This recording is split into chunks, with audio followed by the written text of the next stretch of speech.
Assalamualaikum warahmatullahi wabarakatuh. Perkenalkan, nama saya Andika Salihin dengan NPM 223510509.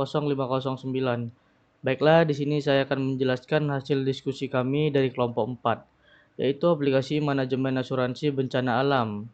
Nama aplikasinya Nutures. Di sini kami beranggotakan yang pertama Yardan Hazik, Andika Salihin dengan saya sendiri, Aurora Kaila, Fitri Rahmasari, dan Lara Aulia Putri. Yang pertama ada Project Overview. Bencana alam ini merupakan fenomena yang sulit diprediksi, namun dampak sangat merusak bencana seperti gempa bumi, banjir, tsunami, kebakaran hutan, dan tanah longsor.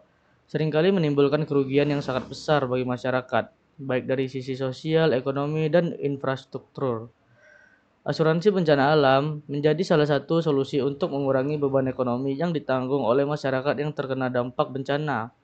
Dengan memiliki asuransi, individu atau keluarga yang terkena bencana dapat memperoleh bantuan finansial untuk membangun kembali kehidupan mereka. Tujuan proyek. Tujuan utamanya membuat aplikasi yang memungkinkan pengguna untuk membeli polis, mengajukan klaim, dan menerima notifikasi bencana secara langsung. Tujuan khususnya edukasi masyarakat tentang pentingnya asuransi, mempermudah proses klaim dengan fitur geolokasi dan penggunaan foto atau pengunggahan foto, memberikan notifikasi bencana real time, meningkatkan efisien operasional perusahaan asuransi. Selanjutnya di sini ada fase-fasenya. Yang pertama itu develop project charter. Yang kedua, develop project management plan. Yang ketiga, direct dan manage project work. Yang keempat, monitor dan kontrol project work. Fase kelima, integrate change control. Yang keenam, close projector or phase.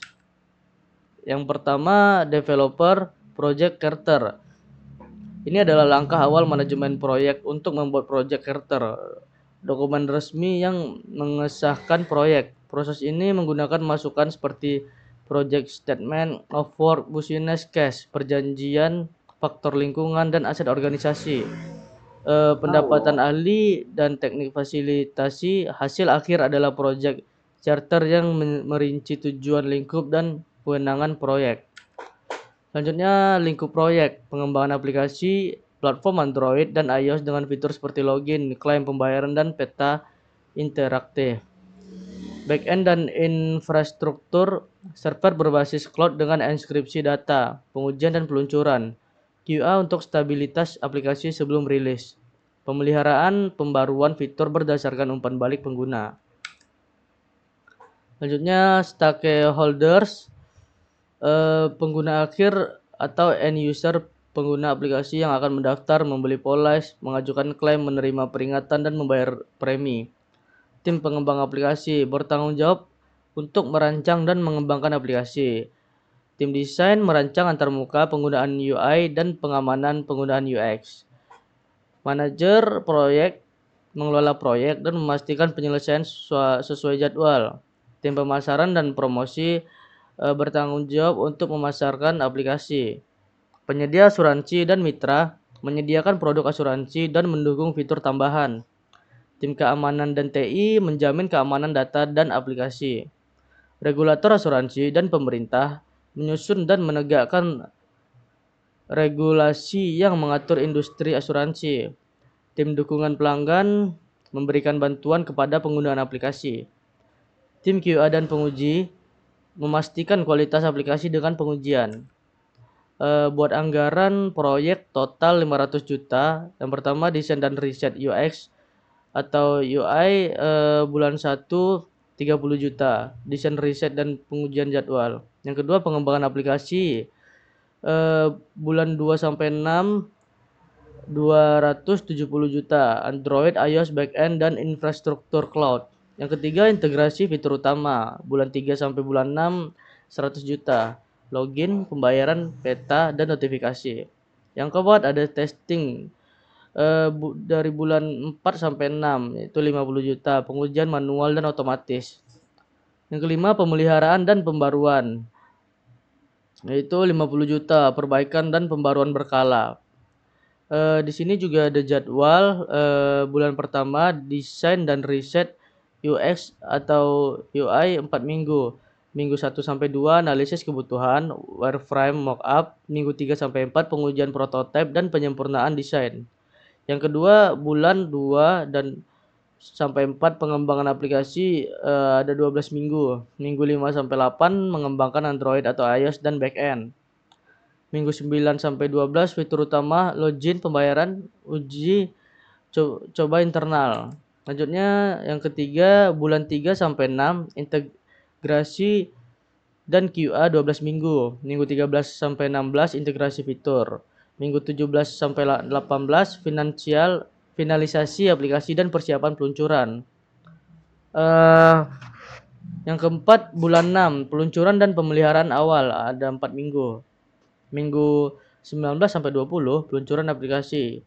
Minggu 21 sampai 24 uji lapangan dan perbaikan jadwal. Jika terjadi keterlambatan waktu tambahan 1 sampai 2 minggu, dialokasikan per fase. Yang pertama, operasional, keterlambatan respons, logistik, strategis, transportasi fleksibel, dan komunikasi cepat. Kurangnya kesiapan tim, pelatihan rutin dan simulasi bencana. Yang kedua, finansial, kekurangan dana, diversifikasi pendanaan dan anggaran darurat, ketergantungan honor, pengembangan layanan komersial. Yang ketiga, teknologi, kerusakan sistem, tim TI, responsif dan backup data, serangan cyber, sistem keamanan dan pelatihan staf. Yang keempat, reputasi, kegagalan tanggap darurat, uji rutin dan pelatihan komunikasi. Komunikasi buruk, sistem transparan dan edukasi masyarakat. Selanjutnya, fase 2, develop project management plan, yaitu proses penting dalam manajemen proyek yang bertujuan untuk membuat dokumen utama yang akan memandu pelaksanaan, pemantauan, dan pengendalian proyek. Pengembangan UI dan UX, fitur back-end dan front-end. Aplikasi secara lebih mendetail baik dari sisi antarmuka penggunaan UI atau UX maupun fungsionalitas back-end dan front-end. Tujuan dari fase ini adalah untuk membuat aplikasi yang tidak hanya fungsional tetapi juga mudah digunakan dan responsif di kedua platform Android dan iOS. Ini buat flowcardnya. Buat flowcardnya bisa dimulai dari login atau daftar akun. Apakah pengguna sudah memiliki akun? Jika tidak, isi formulir. Jika sudah, masukkan username dan password. Apakah valid? Kalau sudah, masuk ke halaman utama dan di situ ada menu yang dipilih, data diri, produk, pengajuan. Kita bisa pilih pilihan produk, individu dan kumpulan, atau from data diri. Selanjutnya ada from pengajuan pekerjaan, isi data pengerjaan dan unggah foto KTP apakah sudah lengkap. Jika tidak, lengkapi data. Jika sudah, simpan dan end. Selanjutnya pengembangan UI dan UX. Yang pertama tuh desain UI dan atau UX, yang kedua wireframe dan prototype, yang ketiga interaksi pengguna. Fokus utama desain UI atau UX, kemudahan navigasi aplikasi harus jelas dan tidak membingungkan. Responsivitas, menyesuaikan tampilan dengan berbagai ukuran layar perangkat. Aksesibilitas, menggunakan desain yang inklusif agar dapat diakses oleh semua pengguna termasuk mereka yang memiliki keterbatasan fisik. Konsistensi visual, memastikan bahwa elemen visual aplikasi konsisten antara layar yang berbeda, warna, tombol, ikon, dan lainnya. Selanjutnya ada pengembangan fitur, pemberian polis asuransi. Pengguna dapat memilih jenis polis asuransi sesuai dengan jenis bencana yang mungkin terjadi di wilayah mereka. Pengajuan klaim, pengguna dapat mengajukan klaim dengan mengunggah foto kerusakan dan memberikan deskripsi singkat terkait bencana yang mereka alami. Peta dan geolokasi, pengguna dapat melihat peta untuk mengetahui jalur evakuasi atau lokasi yang perlu dihindari. Pembayaran premi dan integrasi pembayaran, mengintegrasikan sistem pembayaran untuk memudahkan pembayaran premi asuransi. Peringatan dini dan notifikasi real time. Aplikasi memberikan pemberitahuan kepada pengguna teknik potensi bencana alam berdasarkan data geospasial dan cuaca terkini. Selanjutnya, ini adalah tampilan UI atau UX-nya. Di sini kami membuat melalui Figma. Yang pertama itu ada splash screen, login, daftar akun. Jika sudah daftar, kita loginkan. Selanjutnya halaman utama, metode pembayaran, produk individu, produk kumpulan, profil pengguna, chatbot. Selanjutnya pengembangan backend, server dan infrastruktur, pengaturan server backend yang dapat mendukung operasi aplikasi secara skalabel dan aman. Database, pengelolaan database untuk menyimpan data penggunaan policy, klaim, dan transaksi pembayaran premi. API, penyediaan API untuk komunikasi antara aplikasi front-end dan server back-end. API ini akan mendukung berbagai fungsi, termasuk pendaftaran pengguna, pengajuan klaim, pemberian policy, dan pengiriman notifikasi real-time. Keamanan data pengguna enkripsi untuk melindungi data pribadi dan transaksi pengguna. Sistem autentikasi dan otorisasi yang kuat untuk melindungi aplikasi dari akses yang tidak sah. Di sini pengembangan minggu 1 sampai 8. Yang pertama identifikasi kebutuhan. Ini minggu 1 sampai 2. Kegiatan kami melakukan wawancara dengan pemangku kepentingan seperti tim pengembang, pengguna akhir. Analisis sistem dan teknologi. Ini minggu 3 sampai 4. Menentukan arsitektur sistem berdasarkan kebutuhan teknis dan pengguna. Misalnya menggunakan teknologi berbasis cloud untuk menyimpan data klaim dan framework seperti Flutter, antarmuka lintas platform. Minggu 5 sampai 6 perencanaan alur kerja dan UI atau UX, mendesain alur pengguna berdasarkan skenario pengguna yang telah dianalisis. Minggu 7 sampai 8 menyusun jadwal pengembangan dan memastikan pembagian tugas antara tim pengembang, desainer, dan penguji. Pengembangan bulan 1 dan seterusnya, desain dan riset UI atau UX. Bulan pertama alokasi biaya 30 juta. Kegiatan ini dilakukan sebelum pengembangan dimulai untuk memastikan desain aplikasi sesuai dengan kebutuhan pengguna. Pengembangan aplikasi itu bulan 2 sampai 6, biaya server, infrastruktur cloud, dan pengelolaan API selama 6 bulan. Bulan 3 sampai 6, integrasi fitur utama, pendaftaran dan login pengguna, pembayaran dan integrasi asuransi, peta dan geolokasi, dan notifikasi real time. Bulan 4 sampai 6, testing dan quality asuransi, penguji manual dan otomatisasi untuk memastikan stabilitas aplikasi berjalan paralel dengan mengembangkan.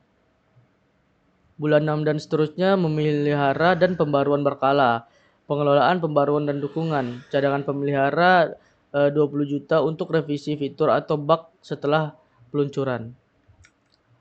Selanjutnya fase ketiga, direct dan manage project work.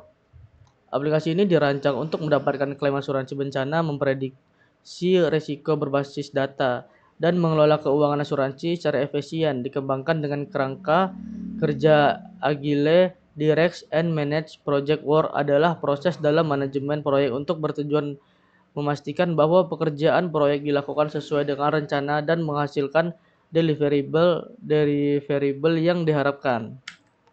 Aktivitas utama tim. Yang pertama, mengelola aktivitas proyek, yaitu mengembangkan fitur utama aplikasi, klaim otomatis, integrasi data real time ke kalkulator premi, pelaporan keuangan.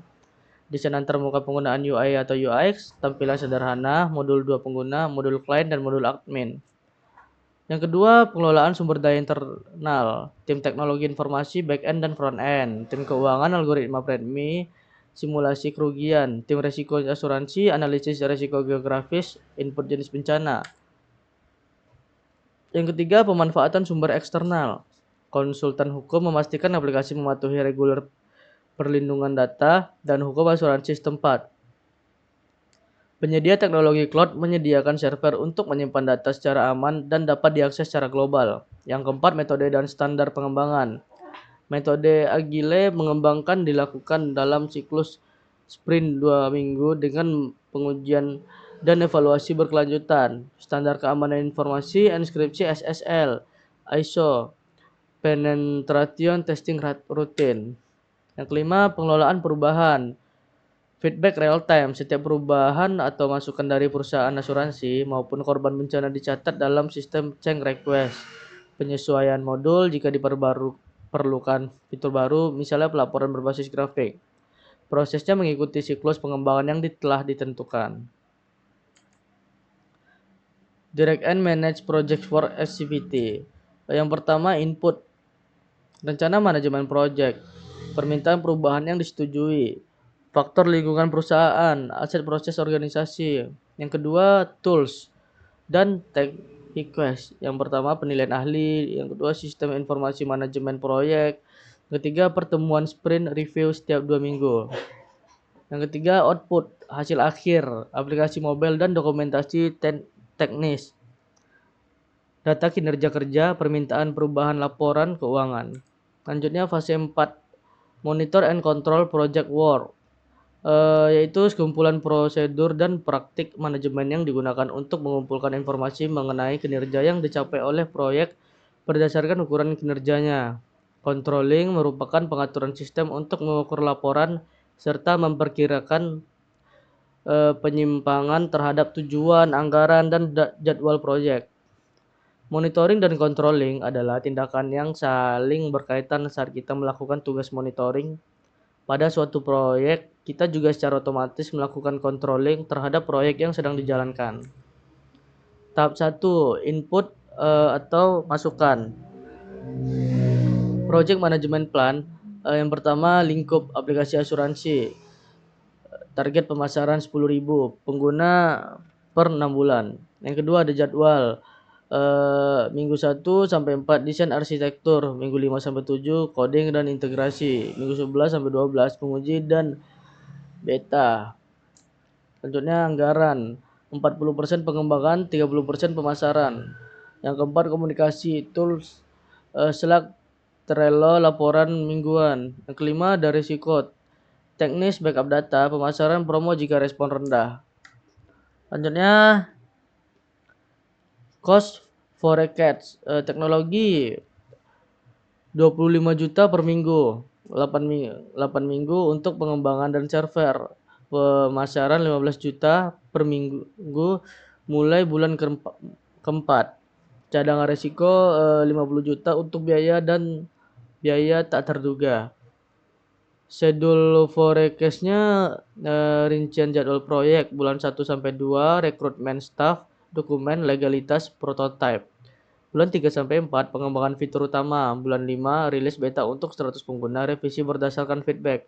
Bulan 6, peluncuran aplikasi. Penyesuaian jika banyak bug, peluncuran diperpanjang 2 minggu. Validated changes, semua perubahan lingkup, jadwal, atau anggaran memerlukan persetujuan manajer proyek. Contohnya penambahan fitur chatbot atau revisi jadwal peluncuran jika ada masalah keamanan. Selanjutnya work performance information, KPI dan data sumber. KPI 1000 pendaftaran bulan pertama, 20% konversi ke pembelian polis, 80% ulasan positif, sumber data Google analisis dan survei kepuasan pengguna. Enterprise environmental factor, regulasi wajib terdaftar di OJK dan patuh pada aturan perlindungan data, persaingan kompetitor fintech dengan layanan serupa. Organisasional proses aset, proses internal, SOP untuk laporan, klaim dan pemasaran. Dokumen historis, data proyek sebelumnya sebagai acuan anggaran dan jadwal. Selanjutnya tahap 2, tools dan techniques. Yang pertama, expert judgment, pakar aktuaria menentukan premi berdasarkan risiko demografi. Pakar keamanan data memastikan aplikasi sesuai standar ISO 27001. Project Management Information System, cloud-based tool seperti Trello untuk melacak proses proyek. Analytical techniques, SWOT analisis, kekuatan, kelemahan, analisis risiko downtime saat kampanye besar di atas dengan server cadangan. Meeting stand up harian, laporan 5 menit dari tiap anggota tim, evaluasi mingguan, pemantauan kinerja anggaran, dan jadwal. Yang ketiga, output. Change request, permintaan perubahan fitur anggaran atau jadwal diajukan secara formal dan memerlukan persetujuan. Project Management Plan update, perubahan jadwal atau lingkup diperbarui dalam rencana project. Work Performance Reports, laporan minggu mencakup proses pekerjaan, KPI, jumlah pengguna baru dan tingkat konversi. Selanjutnya project dokumen update, dokumen risiko dan laporan pemasaran diperbarui setelah evaluasi bulanan. Selanjutnya monitor and control project work, langkah monitoring dalam project Nutures, pengumpulan data, mengumpulkan proses pengembangan fitur utama dan menyelesaikan bug secara berkala. Perbandingan dengan rencana, membandingkan hasil aktual dengan baseline proyek termasuk jadwal dan milestone, identifikasi penyimpanan, mengidentifikasi deviasi pada waktu anggaran atau kualitas hasil. Menyusun laporan status proyek untuk stakeholder terkait proses dan kendala pemantauan kualitas. Langkah-langkah controlling dapat dalam proyek Nutures. Yang pertama, analisis penyimpangan. Kedua, perencanaan tindakan korektif. Ketiga, implementasi tindakan korektif. Yang keempat, evaluasi hasil perbaikan. Selanjutnya, contoh implementasi monitoring dalam proyek Nutures. Yang pertama, pengumpulan data progres. Yang kedua, ada pengujian fitur. Yang ketiga, rapat evaluasi. Contoh implementasi controlling dalam proyek Nutures selanjutnya. Yang pertama, pemulihan jadwal. Yang kedua, koreksi anggaran. Yang ketiga, peningkatan kualitas. Alat dan teknik monitoring dalam proyek Nutures. Yang pertama, perangkat lunak manajemen proyek, tools seperti Microsoft Project, Trello atau Jira digunakan untuk memantau progres, tugas, dan milestone. Yang kedua, dashboard visual. Yang ketiga, laporan progres. Yang keempat, key performance indikator. Ini untuk mengukur aspek utama proyek seperti waktu penyelesaian fitur. Selanjutnya, tujuan utama monitoring dan controlling pada proyek Nutures. Yang pertama, memastikan proyek berjalan sesuai jadwal dan anggaran. Yang kedua, mengurangi risiko kegagalan dengan tindakan korektif yang cepat dan efektif. Ketiga, meningkatkan kualitas hasil melalui pengujian dan evaluasi berulang. Yang keempat, memberikan visibilitas penuh kepada stakeholder tentang status dan keberhasilan proyek. Selanjutnya, permintaan perubahan proyek. Yang pertama, penambahan fitur notifikasi real time. Deskripsi penambahan fitur notifikasi real time bertujuan untuk memberikan informasi langsung kepada pengguna terkait status klaim, peringatan bencana, atau pembaruan terkait polis asuransi. Rincian dampak biayanya, pengembangan modul notifikasi real time 30 juta, pengujian integrasi notifikasi 10 juta, debuggingnya 10 juta, total biayanya 50 juta. Rincian dampak jadwal, pengembangan fitur 1 minggu, pengujian fitur 1 minggu, total waktu tambahan 2 minggu. Yang kedua, perubahan desain UI pada halaman klaim. Mengubah tata letak dan elemen desain pada halaman klaim agar lebih user friendly. Rincian dampak biaya, redesign halaman klaim 10 juta, pengujian dan validasi desain baru 5 juta, penyesuaian dokumentasi 5 juta, total tambahan 20 juta. Rincian dan dampak jadwal, desain ulang dan pengembangan 3 hari. Pengujian desain baru 4 hari, total waktu tambahan 1 minggu. Permintaan perubahan proyek. Yang ketiga tuh peningkatan sistem keamanan API. Rincian dampak biayanya, rincian dampak jadwalnya. Alasan permintaan perubahan, yang pertama peningkatan pengalaman pengguna. Yang kedua keamanan data. Yang ketiga referensi project. Selanjutnya ringkasan dampak total. Total biaya tambahan 100 juta, waktu tambahannya 3 minggu. Selanjutnya fase kelima, integrated change control. Analisis dampak perubahan fitur mencakup evaluasi tujuan, sumber daya, jadwal, anggaran, kualitas, dan regulasi untuk memastikan perubahan tidak merugikan proyek. Permintaan stakeholder, yang pertama pengajuan klaim dengan upload video kerusakan untuk klaim. Yang kedua, pembayaran premi otomatis, premi dibayar otomatis. Yang ketiga, ada chatbot AI untuk pengguna layanan 24/7. Yang keempat, analisis risiko bencana alam dengan ML prediksi bencana. Yang kelima, Peta bencana alam interaktif, info lokasi bencana terkini. Yang keenam, notifikasi darurat bencana alam. Yang ketujuh, bahasa lebih beragam, akses bahasa lokal dan internasional. Yang ke-8, pencatatan keuangan mandiri, melacak dampak finansial. Yang ke-9, kustomisasi tema aplikasi. Yang ke-10, verifikasi klaim melalui GPS, validasi klaim lokasi bencana. Selanjutnya, evaluasi fitur yang tercover. Yang pertama, pengajuan klaim dengan video, pembayaran premi otomatis, chatbot AI untuk pengguna, analisis risiko bencana alam, peta bencana alam interaktif, notifikasi darurat bencana, pilihan bahasa, dan beragam. Fitur yang tidak tercover, pencatatan keuangan mandiri, kustomisasi tema aplikasi, verifikasi klaim melalui GPS. Rekapitulasi dampak perubahan. Nah, inilah rekapitulasinya. Fitur pengajuan klaim dengan video, pembayaran premi otomatis, chatbot berbasis AI, analisis risiko bencana alam dengan machine learning, status tercover, dampak pada fungsional, mempercepat proses klaim, memberikan kenyamanan, meningkatkan layanan pelanggan 24/7, memberikan prediksi risiko. Dampak waktunya, penambahan waktu 1 bulan untuk mengembangkan, menambahkan waktu 1 bulan, menambahkan waktu 2 bulan untuk pengembangan, menambahkan waktu 3 bulan untuk pengembangan. Dampak dananya, biaya pengembangan server dan Strotec tambahan, biaya tambahannya, biaya AI dan pengembangan chatbot, biaya tambahan untuk pengembangan model AI dan data. Nah, untuk peta bencana alam, notifikasi darurat, pilihan bahasa yang lebih beragam, pencatatan keuangan mandiri, kustomisasi tema aplikasi, verifikasi klaim melalui GPS. 3 tercover, 3 tidak tercover. Memberikan informasi, meningkatkan kesiapsiagaan, memudahkan akses. Ini tidak ada dampak. Penambahan waktu 2 bulan. Selanjutnya ada 1 bulan dan 1 bulan, dan selanjutnya tidak ada dampak signifikan. Selanjutnya, analisis dampak pengembangan. Yang pertama, waktu, menambahkan 1-3 bulan karena fitur kompleks. Yang kedua, dana, kenaikan anggaran sebesar 15-20%. Yang ketiga, risiko teknis, fitur seperti AI dan ML membutuhkan optimasi performa karena data intensif. Fase 6, close project or pass, yaitu langkah terakhir dalam manajemen project asuransi bencana alam di mana seluruh pekerjaan yang direncanakan telah selesai.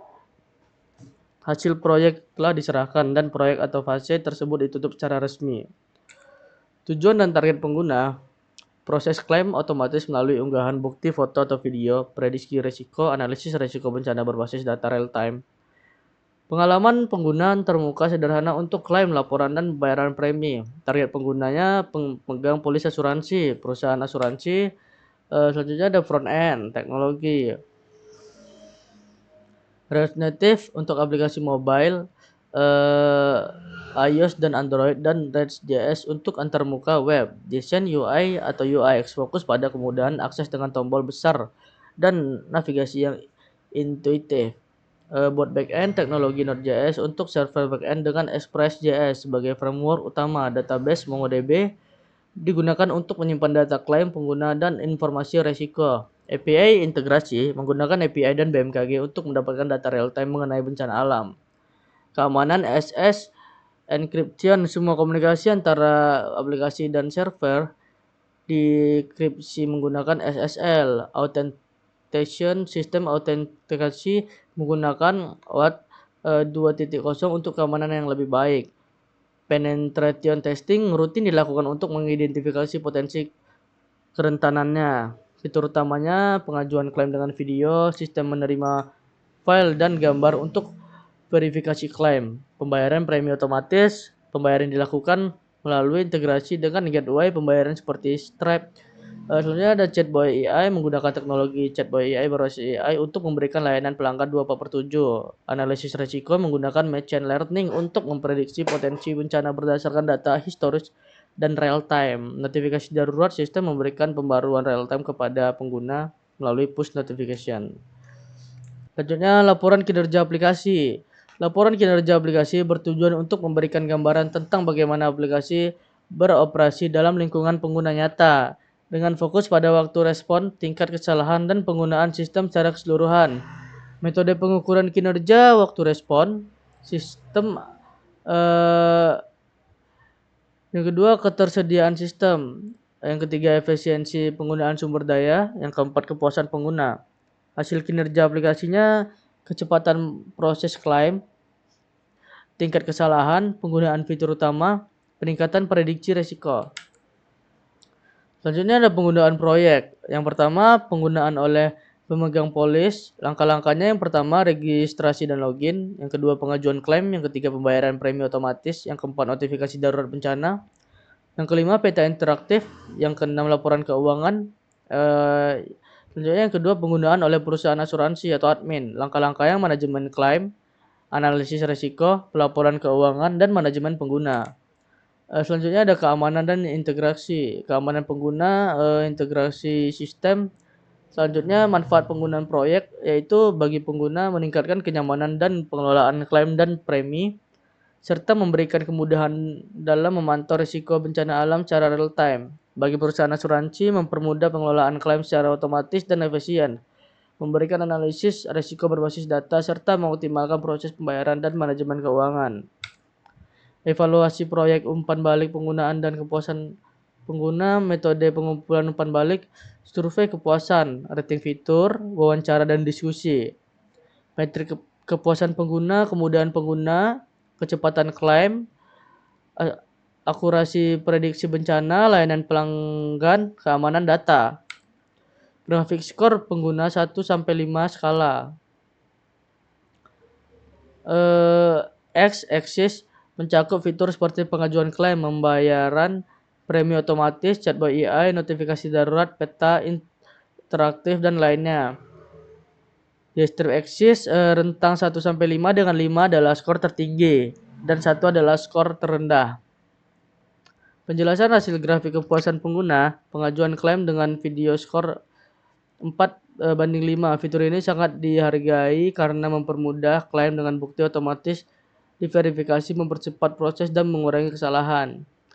Pembayaran premi otomatis, chatbot berbasis AI, analisis risiko bencana dengan machine learning, peta bencana alam integratif, notifikasi darurat bencana alam, pilihan bahasa yang lebih beragam. Ini adalah gambar dari grafik skor kepuasan pengguna 1 sampai 5 skala. Analisis keberhasilan proyek berdasarkan grafik.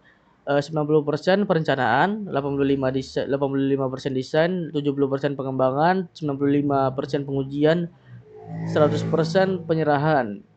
Proyek ini berhasil dengan baik secara keseluruhan meski tantangan pada fase desain dan pengembangan membutuhkan perhatian ekstra.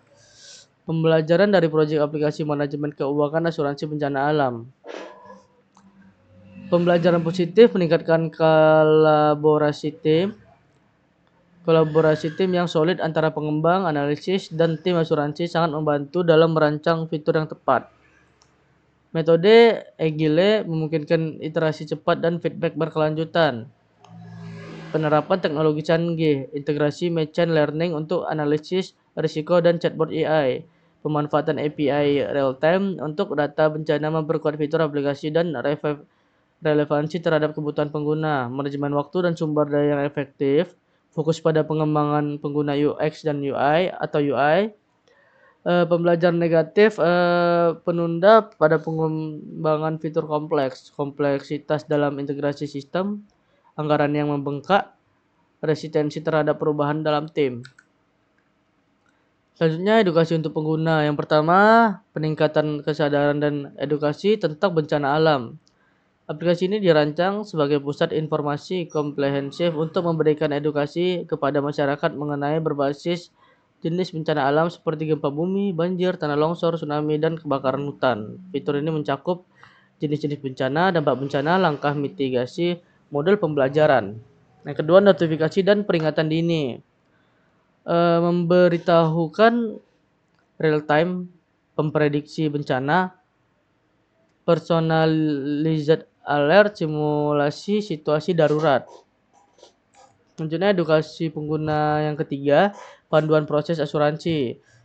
Pengenalan asuransi bencana, pemanduan membeli polis atau langkah-langkah, simulasi klaim, perbandingan polis. Yang keempat, peta interaktif dan informasi geolokasi, yaitu zona rawan bencana, jalur evakuasi, lokasi penting, dan customizable maps. Yang kelima, tutorial dan sumber daya informasi. Fitur ini memberikan akses kepada pengguna untuk memberikan langkah-langkah mitigasi bencana dengan cara yang mudah dipahami. Yang pertama tuh ada video tutorialnya, dokumen referensi, kuis interaktif, dan fitur tanya ahli. Selanjutnya, sistem reward untuk pengguna. Mekanisme pengumpulan poin. Pengguna dapat mengumpulkan poin berdasarkan berbagai aktivitas seperti menyelesaikan modul edukasi, mengikuti simulasi bencana, berpartisipasi dalam kuis, pelaporan bencana. Level dan badge-nya pengguna diberikan insentif dalam bentuk level dan badge sesuai dengan aktivitas mereka di aplikasi, badge tematik, level keahlian. Selanjutnya yang C, penukaran poin, yaitu voucher belanja atau diskon asuransi, donasi sosial, hadiah fisik, dan akses premium. Selanjutnya tantangan dan kompetisi. Tantangan minggu atau bulanan misalnya menyelesaikan 5 modul edukasi atau berpartisipasi dalam 3 simulasi evakuasi dalam sebulan untuk mendapatkan bonus poin. Penghargaan komunitas, penggunaan dengan kontribusi besar seperti pelaporan bencana valid atau membantu pengguna lain melalui forum. Penghargaan sosial, penghargaan material. Selanjutnya kesimpulannya, meskipun proyek ini menghadapi beberapa kendala seperti penundaan waktu dan membengkakkan biaya akibat fitur kompleks, hal ini memberikan pembelajaran yang sangat berharga tentang bagaimana pengelolaan perubahan dalam mengembangkan aplikasi canggih. Dengan memperhatikan tantangan-tantangan tersebut, kedepannya proyek serupa dapat dikelola dengan perencanaan yang lebih matang, fleksibilitas dan dalam anggaran, serta integrasi teknologi yang lebih realistis. Terima kasih. Baiklah, mungkin hanya segini yang dapat saya sampaikan. Jika ada kekurangan, mohon dimaafkan. Assalamualaikum warahmatullahi wabarakatuh.